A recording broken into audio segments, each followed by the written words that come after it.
வருஷமா டண்டர் வச்சு கொடுக்குறேன் இதே கமிஷனர் இதே எம்ஏ வந்து செஞ்சு கொடுக்குறாங்க.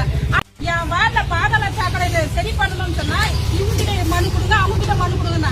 இன்னைக்கு வந்து நல்லா சரி பண்றாங்க. அது எப்படி செய்யறாங்க? ஆளுங்கட்சியா இருக்கும்போது எங்களுக்கு செய்யாம நீங்க இப்ப எப்படி நீங்க செய்றீங்க? எல்லாமே எங்க கவுன்சிலர்ன்றவங்க வந்து பேர் வந்து கெடுக்குறீங்க. இங்க இருக்கிற அதிகாரிகளாலதான் எங்களோட ஆட்சியை கவர்ந்தது. இங்க அதிகாரிகள் சரியான முறையில செஞ்சுதான் எங்க ஆட்சி நிலைநின்று இருக்கும்.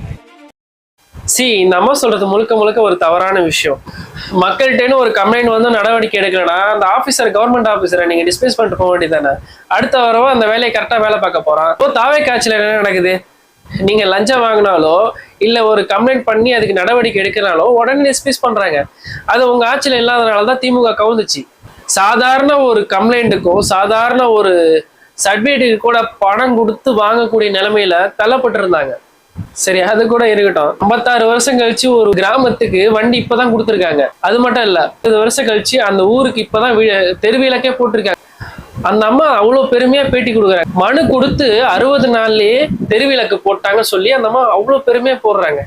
13 வருஷமா எங்களுக்கு கரண்ட் கிடையாது. முதல்வர் குறை தீர்க்கும் மன்றம் ஸ்டாலின் சார் வச்சாரு. அதுலயும் போய் மனு கொடுத்தோம். கொடுத்தத குப்பையில தான் போட்டாங்க. எங்க எம்எல்ஏ, எங்க ஊரு திருப்போரூர் ஒன்றிய எம்எல்ஏ விஜயராஜ் வந்து உடனே ஆக்ஷன் எடுத்து 60 நாள்ல எங்களுக்கு வந்து கரண்ட் வாங்கி கொடுத்துட்டாரு. இது உங்க ஆட்சியில இருந்திருந்தா இப்போ வரையும் நீடிச்சிருக்கும். நான் கூட ஒரு சில்ட்ரன்ஸ் பார்க்ல குழந்தைங்க விளையாடுற ஸ்லைடர்ல ஒரு நெட்டு கழண்டு போனனால அந்த குழந்தைங்க பயந்து அதில் விளையாடுச்சு. நான் 1913 கால் பண்ணி கம்ப்ளைண்ட் பண்ணேன். அடுத்த 2 நாள்ல அதை சரி பண்ணிட்டாங்க. நீங்க என்ன நினைக்கிறீங்க? கமெண்ட் பண்ணுங்க.